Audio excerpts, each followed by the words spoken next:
Rolling on, this is Ego and Vice. This is episode 35. You've got a real attitude problem, McFly. You're a slacker.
Hey, what's up? My name is Mike. This is Ego and Vice, episode 35. How are you? Good.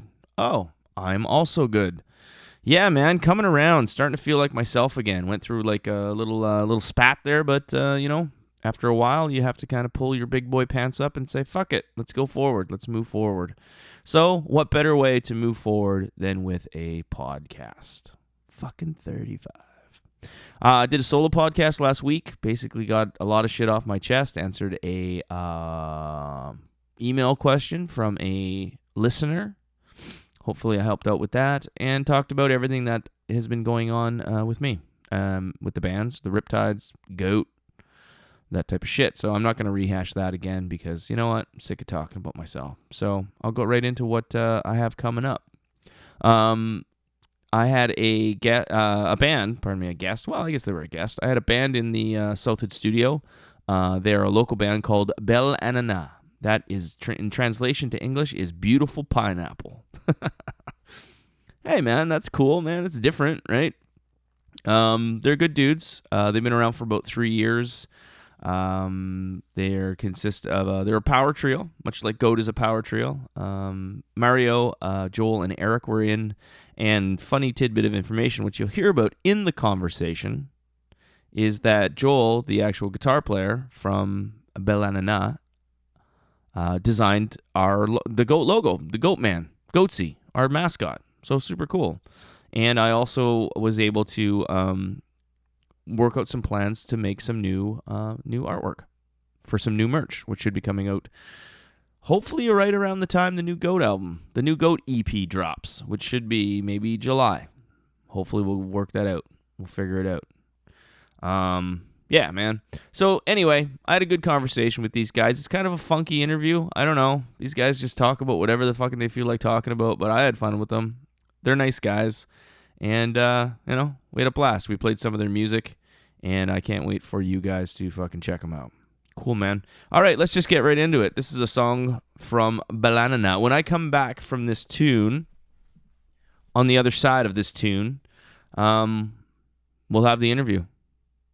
So this is Hail to the Trash. Hail to the Trash. Off their brand new record called Hello Hoopla. This is Bel Ann-Ana. Beautiful pineapple, motherfuckers.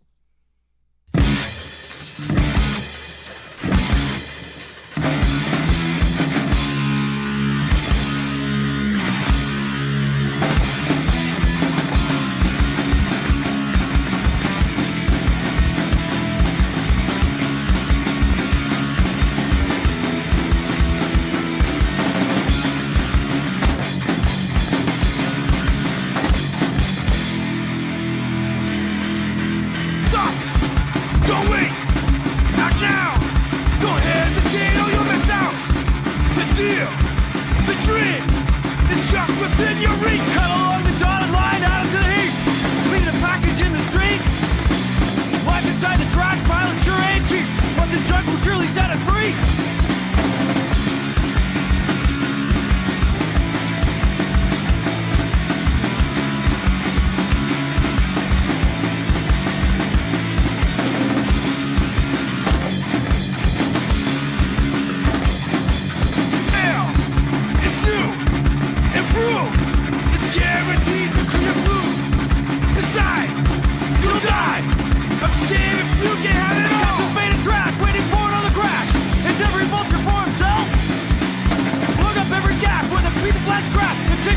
if you can stand the smell. Whoa, let's raise a glass. Whoa, to the trash. Whoa, long may it last. Whoa, to the trash.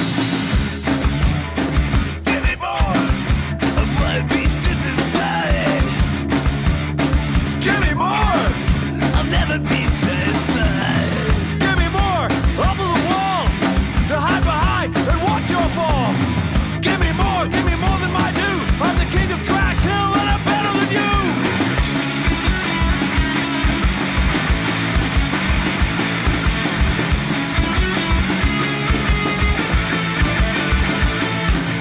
Whoa, let's raise a glass. Whoa, empty the trash. Whoa, long may it last. Whoa, empty the trash. Here we go. Cut a bullet, got me money, net into the hit. Leave the package on the soldier, take it to a piece. Give me more, mother man, you don't want the king of Trash Hill and I'm better than you.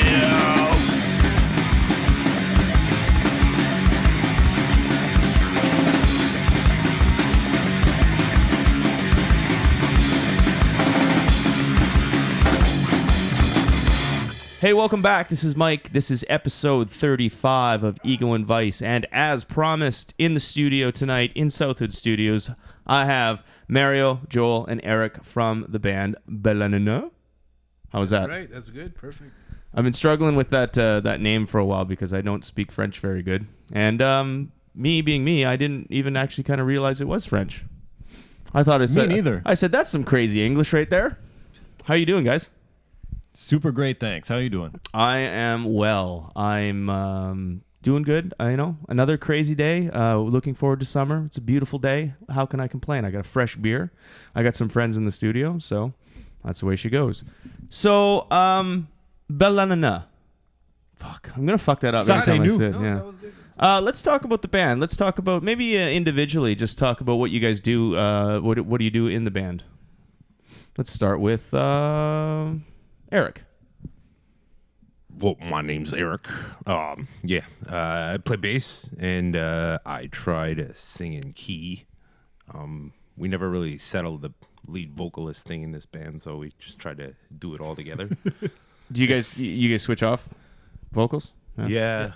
Well, that's an ongoing story too, with funny curves and catches. Mm-hmm. But yeah, no, I play bass. I think about stuff a little too long to have some odd ideas here and there, like band names such as Bel Ann-Ana. Bel Ann-Ana. Getting good. But yeah, no, I just try to follow these guys because they're really high skilled. All right, Joel. Hi, I'm Bob. I play bongos in Katy Perry. No, I Play already did. bongos, man. I don't play the bongos. I wish I had some bongos. I'm Joel. I play guitar and I yell most of the time, I guess. Again, we kind of, when we started the band, we're like, someone will sing eventually, and it ended up being me most of the time. Okay. And last but not least, Eric. I mean, Mario, pardon me. I was the bongo player. First but not last. The real bongo player. A real bongo player. I play the drums and sometimes I sing or back up mostly. Yeah, pretty much. Okay. And as far as you guys individually, I guess you guys have been playing around Ottawa for a while, like outside before you started this project. You guys been around for quite a bit. Did you guys want to talk about that? Give the good listener a little history of who we got sitting with us. I'm nobody from Saskatoon, and I used to play in like 40 bands in Saskatoon that no one's ever heard of. So you're not originally from Ottawa? You're from the Saskatoon? I'm from a small town in Saskatchewan, and I went to university in Saskatoon. Okay. And so you haven't been in Ottawa as that long? I've been in Ottawa for 10 years, but I wasn't in a band for the first like 6 or 7 years. Okay. It's only recently that I kind of came across these guys and we started playing rock music together. I jam with a whole bunch of people, but this is like the only actual band I'm in right now. Like the active band where you've been hitting, playing shows and shit like that? Okay, yeah. cool. Eric? Well, I spent about 9 years, 9 years as a lead singer of Shot by Jack here on the local scene. So I got to explore the Ottawa venues thoroughly, and some of them on the Gatineau side of the water. The scenes don't always mix, but it's been getting better than it used to. So no, we never really produced much, but a few demos and samplers. But no, we got to play a lot of shows, go all the way to Quebec City, and while we didn't go too far in Ontario, we got to play 2 rock fests in Montebello, and when that died, I was a DJ for 3 or 4 years at the Ukwa here on Friday nights in Hull, playing punk rock for people, keeping a hand on that for a while until they closed for a bit for renovations. Cool. Then I met these guys, and yeah, I learned to play bass, and then I learned to sing and play bass because that didn't come right away. Okay. And yeah, the scene seems to be uprising all over again with a steady number of bands happening right now. Yeah, for sure, man. Yeah. I think the Ottawa music scene is a vast, wonderful place to start anything, whether it's a new band that you've been around forever, or it's a brand new band that, you're just trying to kind of get your feet wet. A lot of great places to play, a lot of welcoming people that'll really take you under their wing type of thing. But what about you, Mario? Let's hear it. Well, I guess I started playing like local bars when I was super young, like 14, 15. In my brother's band, mostly the first band I played bass. Wait a second. How'd you get into these bars at 14 years old? Back in the days, all the punk shows were all ages, so Okay. it was like if you had a band, you could play. Right? Okay, cool, And man. I guess so we played like Liquid Monkey. I don't know if like anybody remembers that. Liquid Monkey was at Brown Murray Street, and all the punk shows were there. So I played bass in a band with my brother Alex called Living Ethic when I was like 15 or whatever. And then I played some shows in another band, a hardcore band. When I was like, it was all in the 90s, and I kind of stopped playing for a bit because I was skating too much. That's where I was leaning towards more. Skateboarding? No, actually rollerblading. Rollerblading? Yeah, like Inline skating? yeah, aggressive inline skating. I You know, see. it's kind of dead now, but actually Sarah's boyfriend, Joshua Boyd. Yeah, you know Josh? Boyd. Yeah, I know Josh. Yeah, from he's that scene. he's pretty. He's pretty good. I think yeah, he was I used to be stopped. pro, didn't he? I don't know if you know. I think In his I own think, mind. There you I go, think, Josh. Like the whole scene died and shit. You know what I mean? And Yeah. just like back in the 90s, it was cool and kind of died off, and I kind of stopped everything. Yeah. And then I started playing in actually like a reggae, hip hop, funk band for quite a few, like 5 years, and we had like decent success, I guess. Cool, around man. Ottawa and traveled, and then I mean I've always played guitar and drums in the interim and stuff, but Yeah. like, and then finally I met Joel through like some friends and started playing punk again. Like Cool. I guess my true love is punk. Well, I'll tell you what. I'm curious to the story of how the band got together. So why don't you three? You don't have to do it individually. I know I'm being like, what do you say now? This side. Why don't all three of you have a conversation on the mics and tell us how the band got together? Well, Eric came down from space one day in this UFO, and he said, "I want to play the bit." No, okay. So what happened? Okay, I guess so you and I used to play in a band called Tosca. yeah, so Mario and I got basically recruited by mutual friends of ours to play in this kind of rockabilly punk band called Tosca. We didn't know each other before. We're basically four complete strangers in a room trying to play like Ramones and Clash covers and stuff, and it was really fun. We played for about a year and a half, probably. Yeah.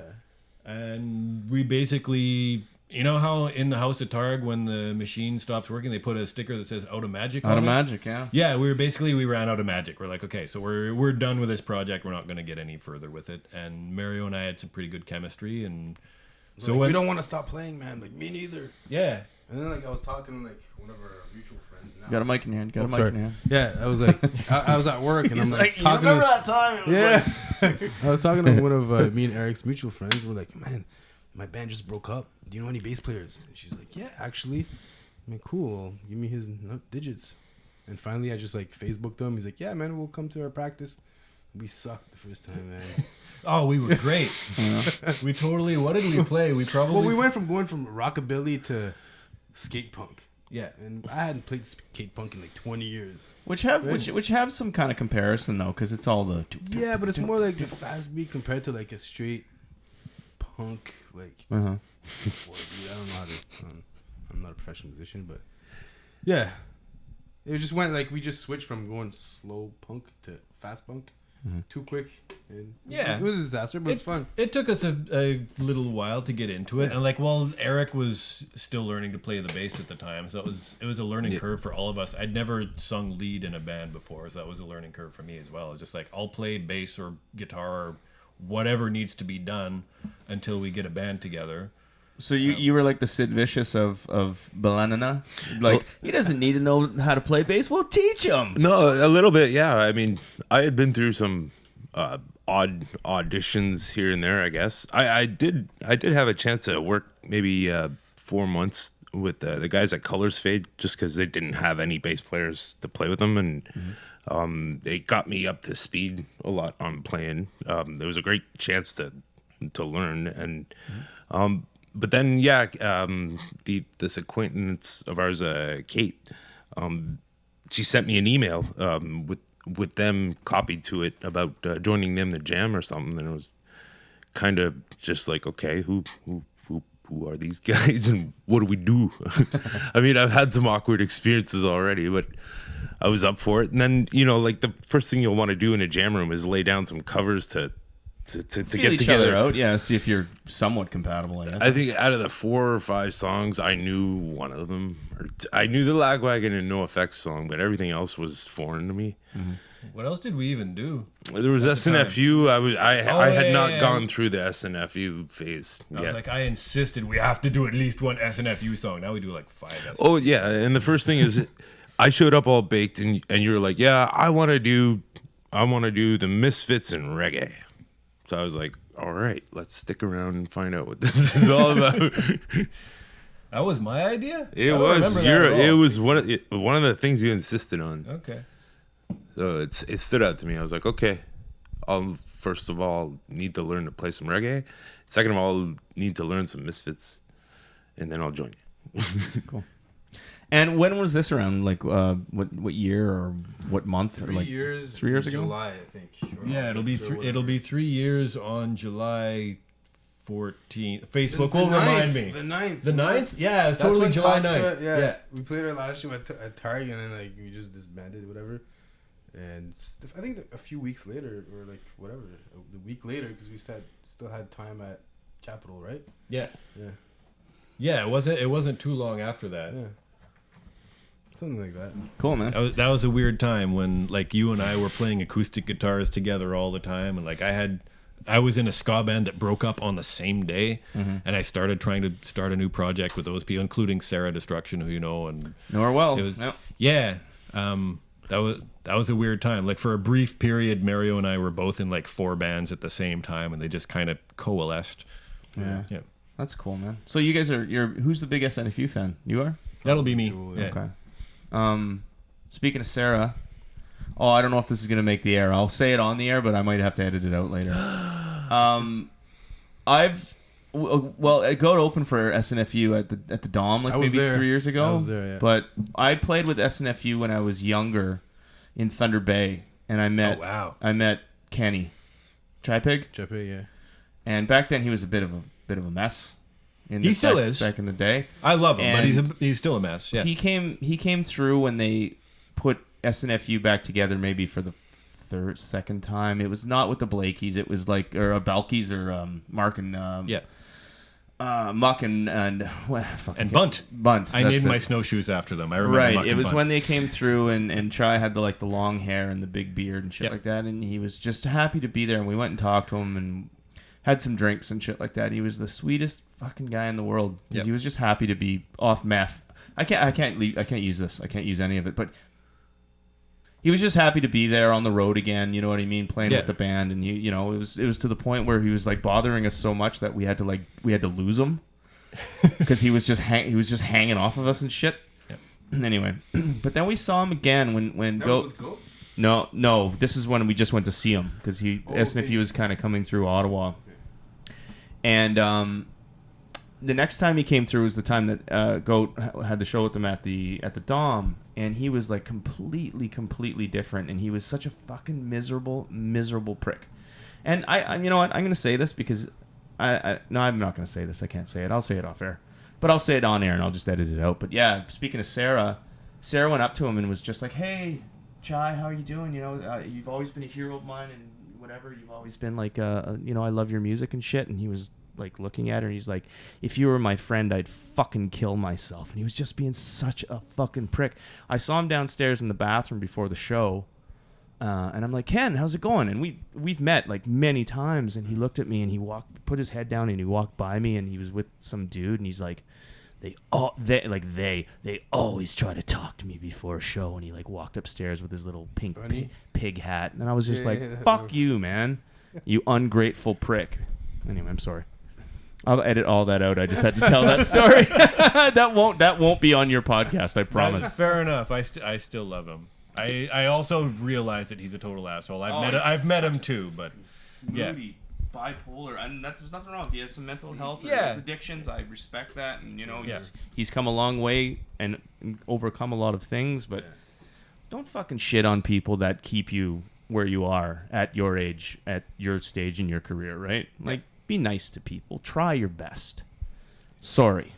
Where were we? Where'd we leave off before my rant? You named your snowshoes after. I I hung up on that. I was like, yeah, we got a guy naming snowshoes after Ben. I've gone through several pairs of snowshoes, and I named them after many people. I have several snowshoes named after guitar players from SNFU and also guitar players from other bands because I'm peculiar that way. Okay. I believe you. I've seen you snowshoe at my house. Yeah, I do snowshoe around your house sometimes. I gotta make some better trails at your house.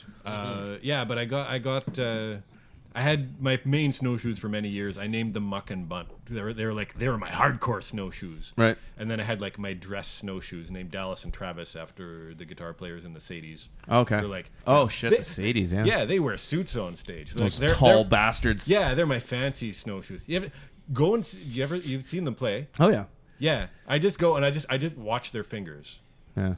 They're fucking amazing musicians. Holy shit! Yeah. I just sit there and I look at their fingers, going, Yeah, and they play 100 songs a set. yeah, Yeah, or something like that. It's lots. Yeah, and they're tall and they're creepy, but they're amazing and Yeah. they're loud and they play 100 songs a set. yeah, and they're extremely nice. And I have snowshoes Yeah. named after them as well. For sure.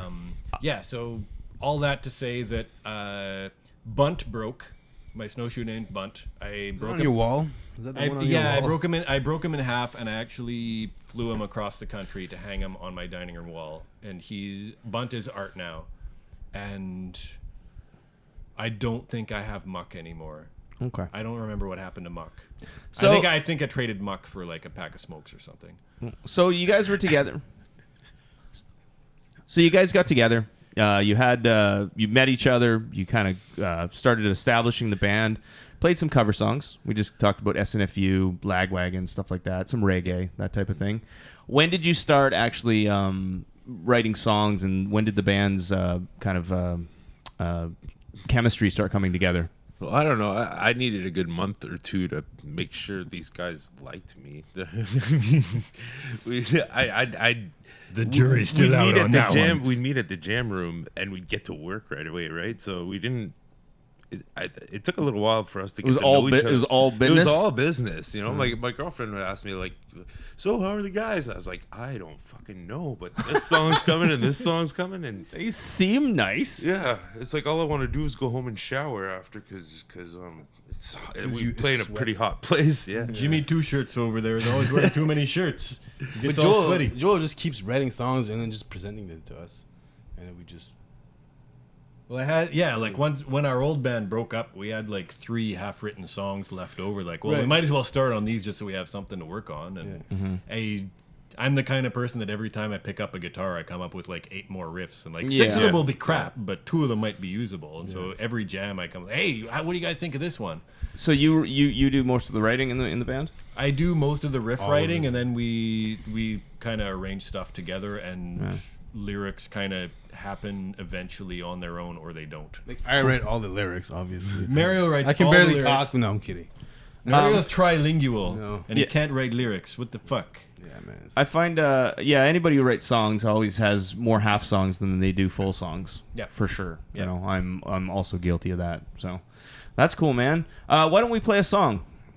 Yeah, Anything let's you play want. What we'll do is we'll just we'll talk for a bit. We'll play a song, come back, talk some more, and then let's do something. Let's play something. Okay. What do you want to play? It's man, you guys are the band. What do you want to hear? From our record or Yeah, anything? Oh. this is your podcast. What do you want? I want to hear some Bangles.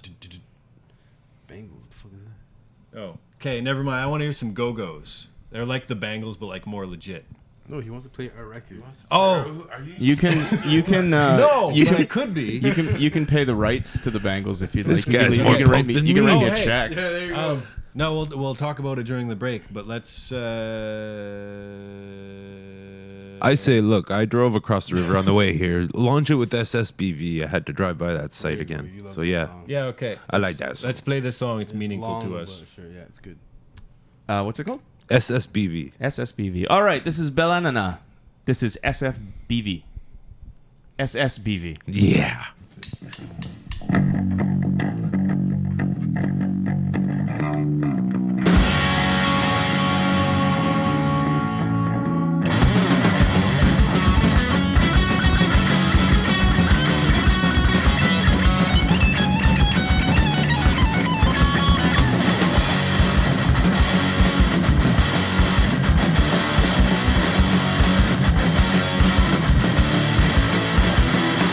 Castle walls on sacred falls, they're building nothing sacred upon their throat. Of cash and bones, they're casting debris for all the condo feet. Get on your knees to this monument created victory of new world order. No history, no honor. Sacred special bullshit vessel. Sailing on a sea of broken trust. Sacred special bullshit vessel. An empty cup, an offering of dust.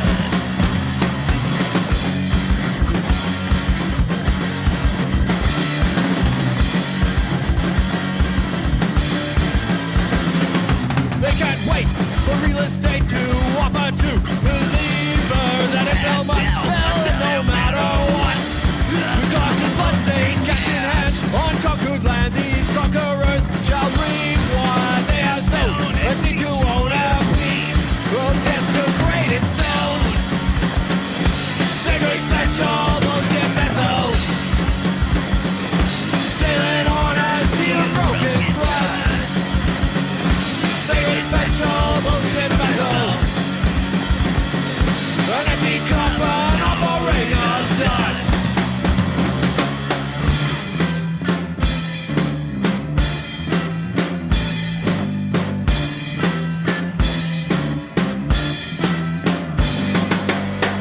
Throw them a bone, it keeps them down. Give them an enemy, it keeps them down. These rules and regulations keep them down. Water up to the neck, it keeps them down. But when they rise up, they're gonna rise up.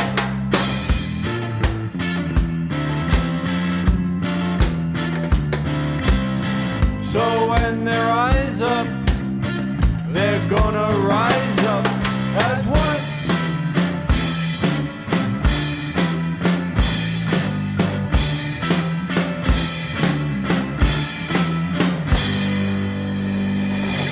You don't ask and you just take.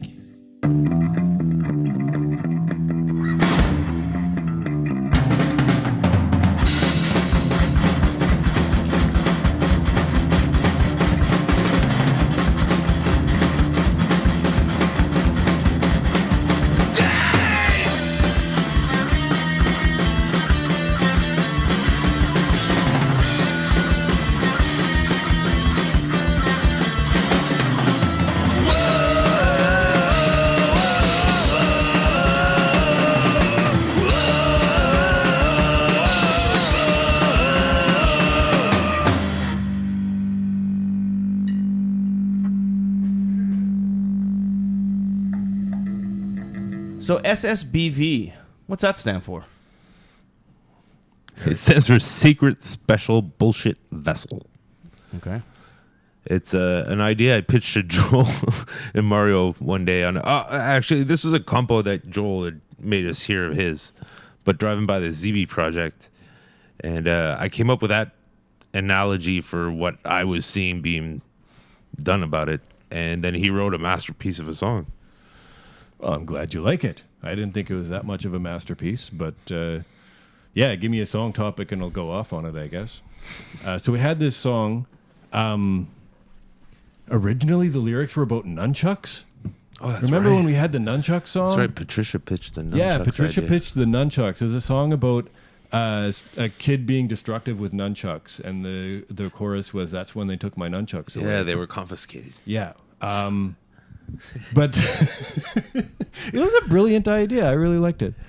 So it's about the Zibi condo project on Victoria Island, which is claimed by several nations as a sacred site. And so it's basically a song about the Ottawa Valley being on unceded territory and how the Canadian government continues to pretend that it's totally theirs and there's no dispute or anything. There are like 5 nations that claim the Ottawa Valley and Victoria Island in particular as a sacred site and contest everything that's done. But the cynicism is really strong within that community, where the Canadian government continues to just do whatever they want on that land and just pretend it's okay. So so we were upset about that. Eric drives past it every week on his way to practice, and it inspired him a little bit. And it was maybe a little bit more coherent than a song about a little kid with nunchucks, although that was a fun ender to the song as well. Fair enough. So when it comes to the lyric writing and to the substance of your band, you sound like a fun band. Your music sounds fun, but We try. But you're actually writing certain songs about topics that are important to you or just important to other good fellow Canadians. Yeah, well, I mean, lyrics, they show up when they show up. Generally, we'll work on music to a song long before we come up with any lyrics, and sometimes it's Eric that comes up with an idea, or sometimes it's me, but it varies a lot. We have songs about zombies and songs about radioactive pink slime and songs about serious political issues and songs about recycling. It's punk rock, so anything goes. It's not like Fair enough. It's not like there's any topic that's off limits, I don't think. No, we'll go to French and English, and there's no boundaries. That's the fun part. I think that's why we're so creative and going back to recording already. Cool. And speaking of creativity, you guys recorded this record by yourselves. You did it yourselves. Yeah. You want to talk about that process and how it all came to be? Well, I mean, I don't know. At one point, we kind of decided that we had enough songs to do something with, and decided that, I don't know, we didn't want to spend any money on it because we're a bunch of cheapskates. Mm-hmm. And we had the equipment to do something fairly DIY. Like I had a roommate at one point that had a studio in our shared house together, so I learned some tricks from that, and just set up some microphones and go for it. Like if you can get it mixed properly, it's going to sound okay whether you record it in someone's garage or in a professional studio. Yeah. There will be a difference, but for what we were going for, it get something released. And Well, the idea was built where we had room in a garage for a few months where we could actually put the drum set down, the speakers right in front of it, and not move anything, and work on it until we were at least done with drum tracks. And it really took on a life of its own. You came and stayed over for a while, like you was camping out, and we were finishing touches and stuff. We dropped some songs though, right? There's maybe 3 or 4 songs we didn't even use. We had started recording, and we weren't happy with them, and we weren't. decided They on weren't the ready 12. yet. Yeah. Well, that happens, But we got to work on our own pace, and just have endless time. At least not be looking at your watch and worrying about the hours you're in that studio. Sure. That was my next question too. Is actually when you do it yourselves, like how long did it take you guys to just get it all done, and when did you know it was done? And if you have endless time and you don't have to pay any money, then I guess you could have just went forever, right? it's tempting, but we did. Not forever, but We were did doing the it on drums weekends. quick. We were doing it on weekends. 2 weekends we did drums. We started in weekends, January. As long as you have the drums, you can do the guitars and the bass anywhere and the vocals, whenever, right? Yeah, Yeah. we did the drums for like 16 tracks, and then because I was out of town a lot of the winter, and we took several more months to do the guitar tracks and bass and vocals and It everything. actually took a year to release because we Well, no, we started in Almost, January yeah. 2017, January and we 17, put the whole thing out in December. So it was pretty much a year. So we were finished recording by the end of the summer before we sent everything off to Steve. That's true. Right? Yeah, no, So- we were finished recording inside of 6 months. But Yeah. again, like weekends, doing whatever we felt like. And there were a couple of weekends where we got nothing done. We're like, I forgot to plug the thing in properly. Let's spend all day figuring that out. Or we picked up a microphone that had this phantom setting that we couldn't even push. Right? We spent an hour realizing that it's not us, it's the mic. No, but no, still, we're getting nothing done. Yeah, we had to. We were Googling stuff as we went. It was it was very unprofessional. But Yeah. It was a lot of fun and a learning curve too. But And how many tracks did you end up on that record? 10? we ended up with 12 tracks. 12. Yeah. 11 originals and one cover. Yeah. And who's the cover by? We did Astro Zombies by the Misfits. Oh, cool, man. And we called it Rasta Zombie because it starts reggae and it ends. So you kind of made it your own. Yeah. Yeah. And you said you didn't mix the album. You got it recorded. You had everything laid down. Yep. And you shipped it off and said, "Here, make a record out of this." Make it sound good, please. Yeah. We sent it to my friend Steve Luchuk, who I've known since we were like 8 years old in small town Saskatchewan, and he's got a studio in his house in Saskatoon. Unfortunately, he's really, really busy in the summers, and as soon as winter comes up, he's got time in the world to mix that sort of thing. But he's a pro. He has a really good ear for that sort of thing. I knew that he'd be able to do it on short notice, and the wintertime is when I'm completely busy and unavailable to do anything else. So basically, he took over and gave us the finished product a couple of months later. Cool. Thanks again, Steve. Yeah, right. Yeah. Big shout out. Yeah.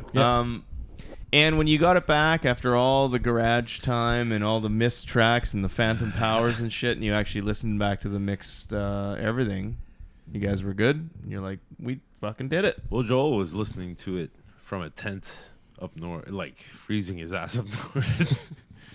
Yeah, I had to wait until I had a good enough internet connection to actually download anything, which I think took several weeks at that point.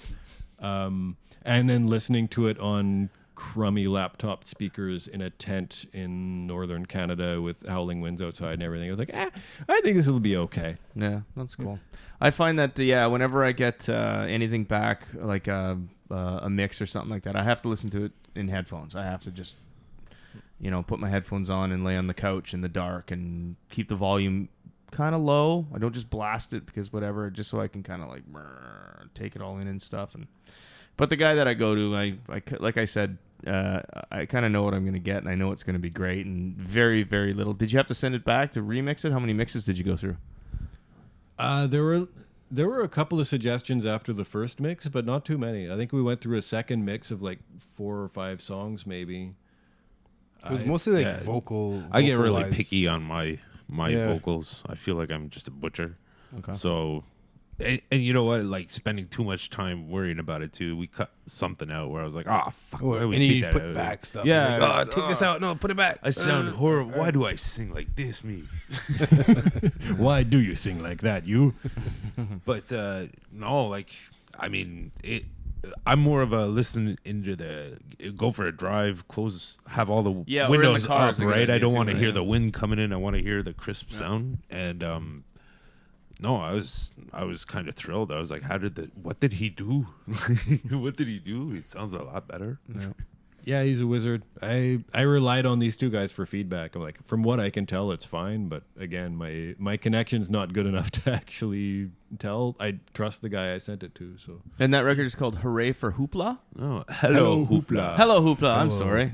My research is poor. Sorry, it's summertime. The sun. I've had taken too much vitamin D. Hello, Hoopla. That's cool, man. During that process, I guess you guys had been, once you got together and you started writing the record over the course of the time that you've been together, I guess you've been playing some shows and whatnot. How has the response been to just like the live shows and that? Kids are digging it or what? Well, that's the fucked up part is we haven't even They're not talked digging about it, it. We haven't really talked about it live because Joel kept writing songs, and I guess we never played a set long enough to play our entire. We basically just put it on Album. Bandcamp, Yeah. and that's pretty much it. And then we talked about making a CD, and then that became a whole other fucking. Did we bring story. one? Did you bring one? I didn't bring one. I was gonna bring one for him, but So we didn't bring it. It's Nothing. it's mainly released digitally then. Yeah, well, we have some CDs made. Yeah, we got DIY with the covers as well, where we cut up old LP covers and repainted them with our logo and stuff. And Yeah. that was fun for these guys to deal with while I was living in the tent and being like, yeah, the band is yours now. I'm doing my thing. Goda's ever since we started playing like 7 years ago, Goda's always done like for CDs and shit like that. We'd just do them DIY. It's like Yeah. a lot of digital. Yeah. Vinyl's expensive and Yeah. it takes a long time to Yeah, get back and for stuff sure. like that. And we live in an age where you can just push your music on any format you want, whether it be Spotify, YouTube, Bandcamp. There's so many places to get your music out there. I find that we were putting so much time into like we need a product for, for merch and for this for whatever, but nobody really wanted to buy the CDs because nobody really wants CDs anymore. Well, so. pretty much look giving at, them out. Look at these though. I can see the ones on your walls, and a lot of them are professional products. No, they're all DIY. Well, no, yeah, but I mean, we hand painted ours. Okay, well, yeah. It's kind of grown a life of its own, Okay. and the next one will hopefully we can put some budget together and let somebody else worry about it because now we got rid of all of the first batch we made, and we gotta make more. We gotta sit down, do some arts and crafts again. You know what a good way to do it? Like it's fun to make CDs. It's fun to like the goat head there, like you're looking at the wall there. Like we cut those out with like razor blades, and the whole gimmick of that was that you could open the CD up and you could use it as a stencil and spray paint it on a wall. Shit like that. But the time it takes, and you don't make any money off of it. So I don't know. I think a cool thing nowadays is like a download card. Yeah. Like if you just want to do that, you can buy like a whole bunch of download cards where you scratch the little thing and then they just go to your site and they can just download the music for free. Yeah. But you have to like, get in. Are you guys like on any distribution with like CD Baby or anything like No. that? You should look into that. just Bandcamp for now, and then for now it's just Bandcamp. Yeah. And we have the handouts that we pretty much hand out. I think we sold just like a few, maybe 3. Yeah. Cool. Yeah, if you get like you'll have to pay for it, but if you get like a distribution site like CD Baby, they'll basically you pay them their X amount of dollars and they'll push your music everywhere. That's where you can get on like Spotify, which is the big one now. And Are you guys yeah. on Spotify? Yeah. Oh, yeah. But it's good, and that's people who are gonna listen to music today. Sure, they could buy vinyl, but vinyl doesn't sell as well as you think it does either. People don't want to spend $20 for. Fuck's sakes. Fuck you, phone. Fuck you, phone. People, it's cool to have vinyl, but people don't want to go to a punk show and spend fucking $20 on a record. You know what I mean? They will, but you won't move as much as you think you will. Yeah. You can I'd spend $5 on a 7-inch, but $20 on an album is like that's an investment. like you can make CDs and just give them away because they're DIY, but chances are people aren't gonna fucking go home and throw them in their CD players. Like, 'cause who does that anymore? You know what I mean? Your CD player is like your PS4 nowadays. Yeah, no, you're counting on the some people still driving cars. Yeah, but even then, you know what I mean? Even then, you turn on you Bluetooth your MP3 player or your Bluetooth your phone or something, right?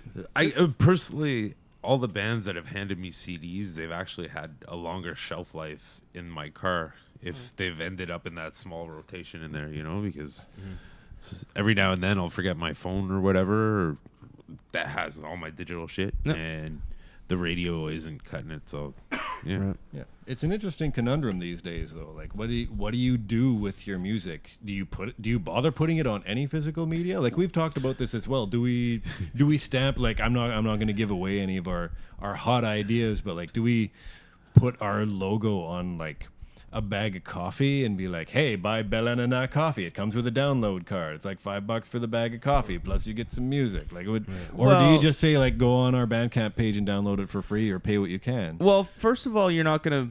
Chances are, people that go see your band probably won't listen to your music afterwards anyway. Like as far as a recorded thing, it's like it's like more of a 90% live of show. the time, yeah. You're not gonna make any money off your music as far as like a physical copy of it or even digital. People will just find it free. They pay $9 a month for Spotify. They'll listen to it. They'll move on and shit like that. If you're gonna want to make some money and some money to fund shit, it's all about merch. Yeah. No, we're not looking to make money. It's all about T-shirts and shit like that. You know what I mean? Like Mario said, we're giving shit away. Like we're not in it for the money. It's just kind of like, No. Do we bother coming up with a physical product, or we just say It's like we're all 36 plus, 35 plus, and like we're like at this point in time in our Have fun lives, playing shows. we're playing a punk Yeah. band. Yeah. We do it for the love, right? Yeah. Like It's all obviously, about like the love. if we could get a show here and there, we'd love to play anywhere for free. Yeah, well, for sure, Like, man. If you don't- you're in punk rock and you're like myself, north of 35, you're not doing it for money by any means. You know what I mean? You want people to listen to your music, but the only time they're going to listen to your music if they really, really like you and they're a friend of yours, and they will find you like digitally or whatever. But the only way they're really going to hear your music if they come check out a show, right? And the only time you're ever going to make money is if they buy a T-shirt and shit like that. So it really is a labor of love, I think, in the long run. Absolutely. always. That's why we do it. Yeah. We love it. Yeah, that's it. If you're still capable of doing it, if you still have the outlet to do it, then absolutely, man. Then Yeah, every time you're up on stage, there's at least somebody new that never saw you play before. Well, that's the there's point, always a you know? chance to You make know what I somebody mean? else. Even if So there's just- one. Yeah. You know, like, yeah. So when it comes to your music, just make your live show the best thing that as far as the music goes, because no one's gonna listen to your CD. No, not you guys in particular, but Yeah. I mean just in general. No one cares about your CD. They may buy your record just to make it look like they have more records than their friend. You know what I mean? I have so many records now and shit like that. But This guy's more punk than me. Yeah. Yeah. The other, well, I mean, there are people like me that like I will buy a CD from a band if I like them, even if I know I'm never going to listen to the CD. It's just like supporting. Yeah. if I want to support a local band, this is like the way I can do it. Like you said, merch. Buy the CD, buy the T-shirt. buy a T-shirt. It's like we were talking on the way here. We're like, I don't think I've ever bought a CD that wasn't a local band. If it wasn't Columbia House, I think I bought like a Green Day CD. I can see you have a Green Day tattoo. Is that a Green Day tattoo? Yeah, I do Yeah, actually. yeah. Cool. I got that when I was 17 years old Nice. in Thunder Bay, Ontario, where I used to live. That tattoo's older than most of my. You're from the Teabag? I'm from T-Bay. Nice. 24 years. I Okay. lived there. Yeah. Born and raised. Cool. Yeah, I got this tattoo because I really liked Kerplunk. Yeah, me too. Yeah. That was like the first two CDs I ever bought was 39 Smooth and Kerplunk. Check out this. Hang on one sec. After, yeah. Sorry, this is privy to people in the studio only. Check out that show. 1993. I'll say vintage. Green Day. Bad Religion. Damn. Green Day opening for Bad Religion. Green Day opening for Bad Holy Religion. Shit. This was before like 94 where Dookie dropped and Yeah. Green Day Yeah. fucking blew up. Yeah. Wow. Yeah. October 10th. That's See, I hot. saw them a year later or something. I actually bought that's I bought a Dookie cassette. Or not Dookie, a Kerplunk cassette at that show. And that's when around the time I got the tattoo. And then Dookie hit and I was like, fuck this tattoo. But I'm not a big tattoo guy anymore, so it's crazy, right? Yeah, I was just a kid, man. Went Yeah, let's just get a local show. See, I saw them. hitchhiked down to Minneapolis and saw went for Bad Religion, and there's this band called Green Day opening. I'm like, who the fuck is Green Day? And they played, and I didn't even want to see Bad Religion after. I was like, that was fucking amazing. Anyway, let's play another song of Hello Hoopla. What do you guys want to hear? That's you guys want to hear the ooze? I want to hear the ooze. Ooze. Okay, let's hear the ooze. That's a weird one. All right, this is a song called Off Hello Hoopla. This is Bel Ann-Ana. This is The Ooze. Got it. This is Ego and Vice.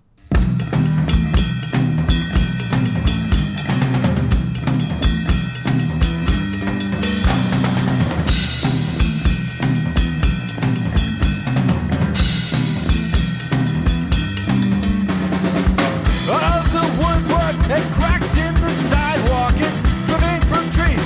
An apartment rooftop too. Won't see a thing till the sun has gone down. It's the big ooze that coats all the best shit in town, and you're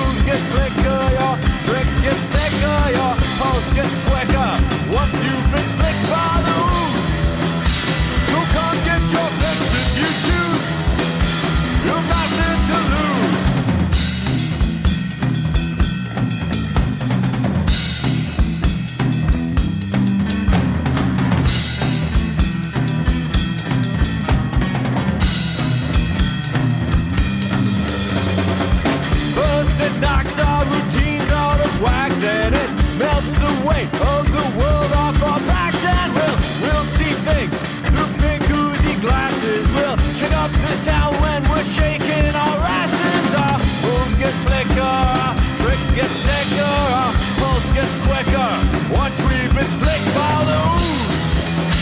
So pull on your slimiest shoes and go for a cruise.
So Joel, you are a artist, Partially. as far as drawing and painting, I suppose. Or do you Yeah. just sketch or draw? Yeah, drawing and painting. As you know, Goat has a logo right now, and it is, we call him the Goat Man. If you've ever seen any Goat merch, I have. yeah, pins and then the back patches and the T-shirts and shit. There's a guy on it. His name is Goatsy. We call him the Goat Man, and you actually designed that T-shirt. I didn't realize his name was Goatsy. That's a good name for him. Goatsy, yeah, Goatsy the Goat Man, yeah. Yeah. Do you want to talk about you? Like, I think that's an amazing thing. Like, I love the artwork. Thanks. And have you ever done anything for other bands? Like, or have you ever put yourself out there as far as like reaching out to people and saying, "Hey, I could design some fucking cool shit for you"? Because what you did for us is amazing. Thanks. Well, I don't put it out there very often. I have put it out there, and I know exactly what you're gonna say. okay, do the intro for me, Mario. Okay, so you're an elite company. Other than my friends' bands, the only band I've ever done an album cover for is NoFX. I did What? I did a 7-inch cover for them. Yeah. No shit. One of the very first paintings I did, actually. This was, oh god, a long time ago. They were doing the 7-inch of the month club. This was probably 15 years ago, eh? It was early 2000s, I think, and they put a call out for like, hey, we're going to put out 12 7-inches, and we want free art. And I was like, well, I'm learning to paint. I'll just paint something for you. And I sent it to them, and they ended up using it, which was cool. So I got 12 free NoFX 7-inches. Like that was my payment. That's the sum total of my artistic career's income. That's a is great that NoFX sent me a bunch of 7-inches for free, which With is your cool. art on them. Well, one of them with my art on them, and the other 11, like other people did the other 11 of them. Oh, but that's yeah. fucking rad. That's amazing. Good for you. Thanks. You were in another big project last year too. You released. What? Your Who? What? You had a book release. I had a book release. You had a book release.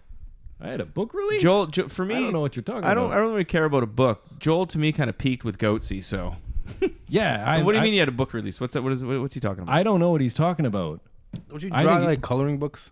Oh yeah, I did coloring books too. My son loves. He's like, oh my god. Yeah, Okay. that's pretty. Yeah. So I drew some pictures that ended up in some coloring books. I made my own coloring book as well. What's You're- it about? It's not about anything. It's about. I mean, it's mostly weird drawings of creatures that I drew rather than watching the movie that was on the TV in front of me. It's like, well, movies. I mean, movies are movies. Whatever. I'm just gonna draw some weird bug creatures. So I did that, and I made a coloring book out of them.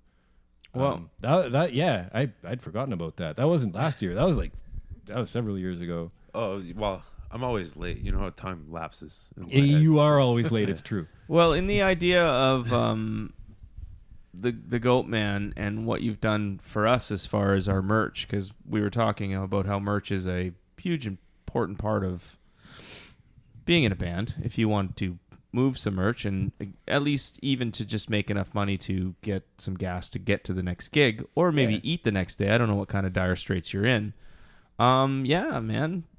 Would you be open to like doing that for other bands, or or can I just like lock you in a little box and say you're only gonna do Goats? No. He could do stuff for our band. I could also do stuff for our band. I've thought about it in the past. I'm like, nah, other people could do better for our band. We But did like stuff for Bad Uncle too, right? I don't know if they ever used no, it. they never released it. We probably have to edit that out now. Because what I can do, if I could help in any way, like I can on this podcast, because I do have a platform to push some stuff. If you were open to like doing some stuff for other bands, just leave like some contact information. I will post the Goat Man once again on the Ego and Vice podcast site. Cool. If you like the artwork, get a hold of Joel and maybe he'll give you like maybe you can talk to him and maybe you can work something out and make some cool shit for your logos and stuff like that for your band, or like a mascot.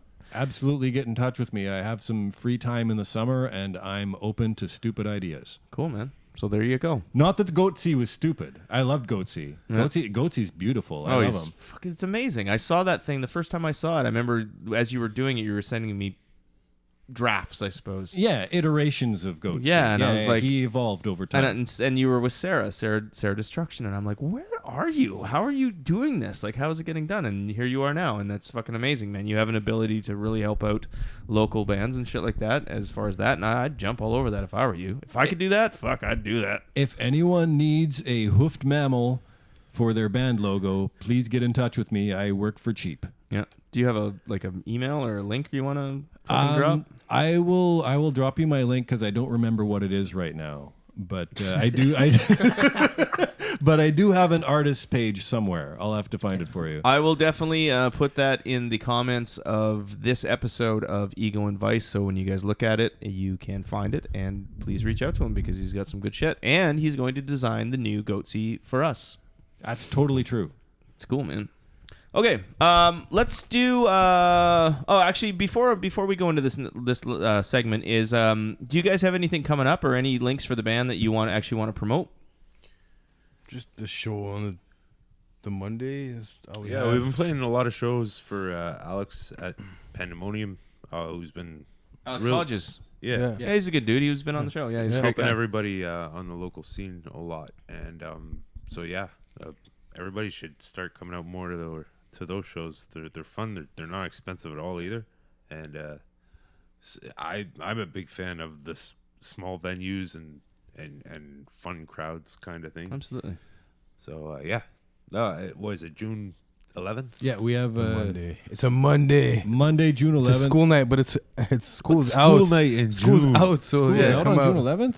What? saying- School didn't Oh, used to no, get out yeah, until you're right. July in I'm my sorry. day. Man, in Well, my high day, school's we used not to out, walk but uphill university both and college ways is to the out. high school for 382 days a year, and if you were late, man, you got whacked with the ruler. God dang it. Up hills both ways. Yeah, absolutely. In 4 feet of snow. Yeah, absolutely. Okay, 8 feet in the winter. cool. I have something on Ego and Vice I call the rapid question period. You guys want to partake in this? Let's do it. All right, Yeah, let's I'm go. ready. Questions and answers, honesty lies. Yes, no, you can't, but you can and you know why. Shit, you must be fucking, man. Like, what's he talking about? Any questions? Okay, so this is my rapid question period with Mario, Joel, and Eric. You guys ready for this? Rapid. Okay. I'll ask the question, and you can each go boom, boom, boom. Okay? Okay. We'll start with Mario. We'll go to Joel. We'll go to Eric. Clockwise. That Here- seems fair. Here it comes. What is your biggest musical influence? I would say Green Day. Chuck Berry. Propaganda. Propaganda. All right. What is the first record you bought with your own money? Record, CD, tape, doesn't matter. It was Green Day. Theme going on over there. I got to think about that. It was probably something by AC/DC, actually. Something by And Columbia House doesn't count, right? Because No. High Voltage by AC/DC. High That was the Voltage? first one. Yeah. Yeah, mine was Satanic Surfers 666 Drive-In. Nice. Okay. What was the last music you listened to? fuck, I don't even want to say it, but it was Green Day? no, actually, I don't listen to Green Day anymore, man. But it was Rage Against the Machine in my car, so don't lie. Nothing wrong with that. Rage Against the Machine in Mario's car. Before that, we were listening to Linton Kwesi Johnson in my living room. Right. The St. Catharines, and before that, Blondie. Nice. Which Blondie? You make me Whatever you make me sound vinyl like I have a at piece home, I of forget shit. which one. But yeah, All right. Is it the only Blondie that I don't have? it might be. You should come and see my record collection. I have seen your record collection. I don't You haven't remember seen having it any lately. Blondie. Okay. Is it Eat to the Beat? I don't remember. Fine. It's his question round. It's his it's my questions, it's his answers. All right, here we go. Cats or dogs? Dogs, Cats. 100%. Dogs. Dogs. Okay. What's your favorite song? Fuck, I don't have one. Everybody has one. Really? Damn. Okay, you guys go first. Corruption by Thomas Mapfumo and the Blacks Unlimited. That's what I was gonna say. That's my favorite song too. It's everybody's. Well, the one I have in mind right now, NoFX, Bruce, Eddie, and Paul. Back to you, Mario. I can't pick. Since It would probably be a song by like Propaganda or not Green Day though. Definitely not Green Day. Screaming Females. Sure, Ripe. Cool. That's a good song. Yeah, we've. Sure. I'll just throw one out. I just think that's not a question I can answer at any It's- point in time in life. It's a tough one. Yeah. Yeah. Yeah. It's Yeah. it's trying to I narrow think it's like something when down you're like like in it. That's my favorite song at that point, at that time in life, and then it just switches to another one. So I can't. Yeah, that. sure. Yeah, it's like why do you like music? He can't Anyway, commit to a anyway. song. He's like, yeah, I'm gonna say this, but I can't commit to that. Okay. Anyway, This is forever. this is kind of the same idea, but it's a little narrowed down because there's so many songs. But what's your actually today? We'll just say today. What's your favorite band? Doesn't have to define you. Just today. I would say it's a band from Brazil called Uhapa. He's very political and like lyrical, and he talks about like a lot of stuff that's going on in Brazil. That's very important. So I think Uhapa is like the man for me. Yeah. Burning Spear. Burning Spear. I'm still gonna say Propaganda. Propaganda. From growing up, they've I don't know. That's all I'll say. Cool, man. All right. Next question. What was the first concert or show you ever saw? Green Day. Green Day. It's a one-trick pony over here. Pretty sure it was Green Day. Yeah, it was Green Day. Tragically Hip, The Odds, and Change of Heart. Nice. I was 7 years old and I saw the Beach Boys here in Oh, Ottawa. my Here in Ottawa jealous. at Your the parents brought Super you. X That's at the back when Civic they were Media good. Center. Oh yeah, That'd be awesome. with the Everly Brothers or something like that. wow. Oh yeah, Nice. I love the Everly Brothers. Yeah. Cool. Thanks, Mom and Dad. Yeah. What was the last concert or show you saw?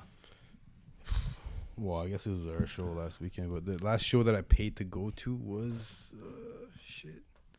What was I guess it was Propaganda. That was a while back. Dude. Branson Center? Yeah, I guess so. Well, I've been to other shows after that. I just can't remember. Okay, we'll go with Propaganda. That's a good answer. I guess so. Yeah. I went to Drone Day this weekend. I saw like 5 different artists at Drone Day.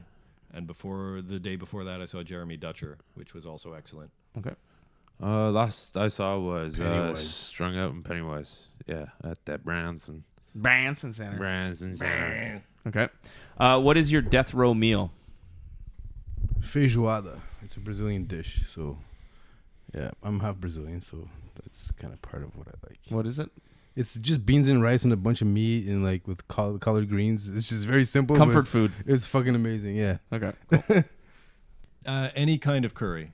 Correct. Okay. I would have said pizza, but the Thai soup we have before shows. No, that would have been. That would be what I had. Yeah. Thai soup before meals? Or before shows? Yeah. It's kind Thai of become soup a before tradition. dying. With You mean sriracha pho? sauce. Yeah. You mean pho? Yeah. If it makes my fucking It's not Thai. It's face Vietnamese. sweat. Oh, it's Vietnamese. Okay. Sorry, I'm very not attentive. What is your death row song? Man, good Last questions. song you can listen to before they pulled the switch. would have to be a sad song. You wouldn't want to get fired up? No. Why can't we be friends? You guys go first. All right.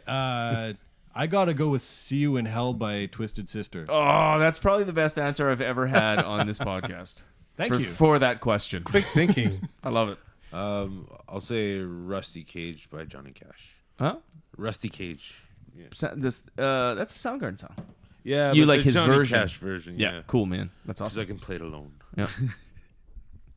Don't look at me. There's the rebound back to Mario for again. Long View. I can't think of a. Man, come on. Green is not sad. No, I don't know. I can't think of What's that? What's the ballad they play? The famous one? No, man. Come on. I'm not that big of a Green Day Time of song. your It's just life. like punk for me started with Green Day, so that's why I kept singing Green Day. I could have said way more cool bands, but Purina Hall of Fame by Propaganda. I like the Cows.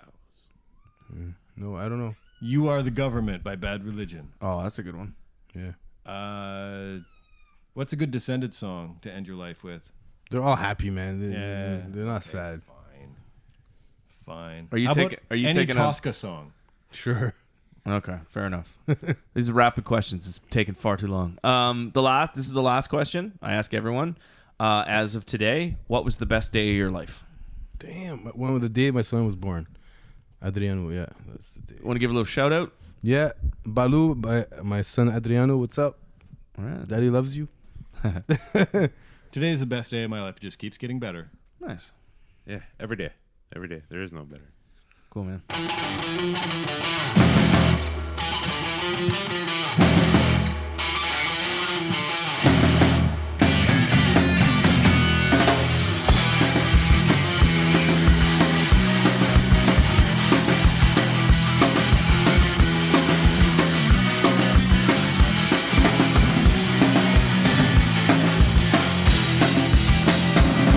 Like creatures out of your worst dream boat, racist and sensate eating machines, and they're clever, but slaves to their greed. The more they consume, the more they need. No place to hide, surrounded by fools. I've got to keep no fun and no cool. Like parasites with rudimentary brains, bleeding the host till nothing remains, and they go on for broke, but they won't see the break. While the ship is sinking under the weight. Yeah, no place to hide, surrounded by ghouls. I've got to take no fun and no cool.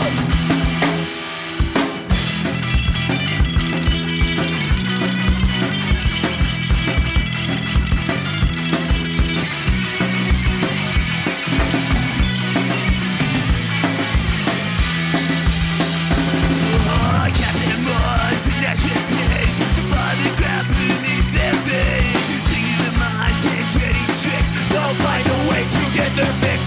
Quack! Lock your doors and burn your stores, but it's only time until the ravening hordes poison the well of aspiration to piss on the ruins of civilization. God's creatures, what up your worst dreams are tearing your world apart as it seems, and they're clever, but slaves to their greed. The more they consume, the more they need. No place to hide, surrounded by ghouls. All got to take, no fun and no cool. No place to hide, surrounded by ghouls. All got to take, no fun and no cool. So I want to thank you guys a lot for coming in. It's been fun. Mario, Joel, Eric, Bel Ann-Ana. Yeah, thanks, Mike. And I think we talked about it just previously, but do you want to give some details of the next show you're having, like where it is, what's going on, who's playing with you? We're playing at De Cuff on Friday, June 11th with Friday, it's a Monday, dude. It's a Monday. Monday, not a Friday. Okay, fine. Monday, June 11th at Cafe de Cuff with a band from New Jersey called Keep Flying, who are a punk band that have like a bunch of horns in them and stuff. It's going to be fun. Is that Pandemonium? Yes. That's Pandemonium. Pandemonium. And friends, so they're looking for other bands. Yeah, I think we're going to fill the lineup shortly. Yeah. Cool, man. And what's your links to so people can listen to your music? You said you had a Bandcamp and Yeah, we've got Bel Ann-Ana at it's spelled BELANNANA. Yeah. or .bandcamp.com or whatever it is. You can download our album for free, or you can buy it off us live at shows. We're not going to make the mail busy with this stuff. We're just selling them live. Cool, man. Well, like I said, I want to thank you guys again for taking the time and coming in. It was great getting to know you a little better. If you want to get a hold of me, you can reach me at egoandvice@gmail.com. If you want to be on the show, if you want me to play some music on the show, or if you just want to come in, I'll make a whole show about you. You can listen to the podcast at egoandvice.com. They're all up there for free. You can find me at iTunes, Google Play, Podomatic, Facebook, all those outlets. But hey, man, Bel Ann-Ana, it's been a pleasure. Yeah, thanks, Mike. All right, this has been Ego and Vice, episode 35. We'll see you later. You've got a real attitude problem, McFly. You're a slacker.